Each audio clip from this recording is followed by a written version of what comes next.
नमस्कार, स्वागत आहे आपलं सुनीताच्या किचनमध्ये. आणि आज मी बनवणार आहे मासवडी. तर मासवडीसाठी आपण घेतलेलं आहे अर्धी वाटी खोबरं. आणि खोबरं आपल्याला छान असं भाजून घ्यायचं आहे कढईमध्ये. आणि ते छान भाजून झालं की त्यात अर्धी वाटी दाणे टाकायचे आहेत भाजलेले, आणि 2 ते 3 चमचे तीळ टाकायचे आहेत. आणि ते छान भाजून घेतलं का ते आपल्याला थंड करून घ्यायचं आहे. एका ताटामध्ये काढून घेऊया आपण. ते छान थंड झाले की आपण थोडासा त्याच कढईमध्ये कांदा टाकून परतून घेऊया. आणि त्याला छान असा लालसर रंग येईपर्यंत थोडा छान भाजून घेऊया. आणि आपलं मिश्रण ते मिक्सरच्या भांड्यात टाकून 3-4 लसणाच्या पाकळ्या, थोडेसे जिरे टाकून फिरवून घेऊया. आणि ते छान असं खरबडीत बारीक झालं का त्यात आपण परतवलेला कांदा घालायचा आहे. आणि त्यात चवीनुसार मीठ घालायचं आहे, चिमूटभर हळद, अर्धा चमचा लाल तिखट, 1 चमचा धने जिऱ्याची पावडर. आणि हे छान मिक्स करून घ्यायचं आहे आपल्याला. ते छान मिक्स करून घेतलं की आपल्याला अगदी बारीक चिरलेली कोथिंबीर घालायची आहे वरून त्यामध्ये. आणि मग 3-4 हिरव्या मिरच्या, थोडेसे जिरे आणि लसूण वाटून घ्यायचं आहे. थोडीशी कोथिंबीर.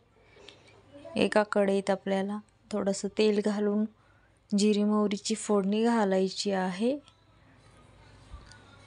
आणि जिरी मोहरी छान तडतडली का आपण वाटलेलं मिक्सरच्या भांड्यामध्ये हिरवी मिरची वगैरे, जराशी हळद घातली आहे आपण यामध्ये. आता आपण हे वाटलेलं मिश्रण यामध्ये ओतून घेऊया. आणि चवीनुसार मीठ घालायचं आहे. याला छान उकळी आली की आपण त्यात 1 वाटी बेसन घालून छान असं न गुटळ्या होता छान हटून घ्यायचं आहे. ते छान हटून झालं की काय आपल्याला एक वाफ घ्यायची, त्यामुळे आपण त्यावर थोडा वेळ झाकण ठेवणार आहोत. आता आपण झाकून फक्त अगदी 2 मिनिटं ठेवायचं आहे. आणि मग तोवर आपण एक पोळपाट घेऊन त्यावर छान असं सुती कपडा ओला करून घेऊन अंथरून घेऊया. आणि आपण हटलेलं मिश्रण त्यावर छान असं हाताला पाणी लावून न भाजता थापायचं आहे.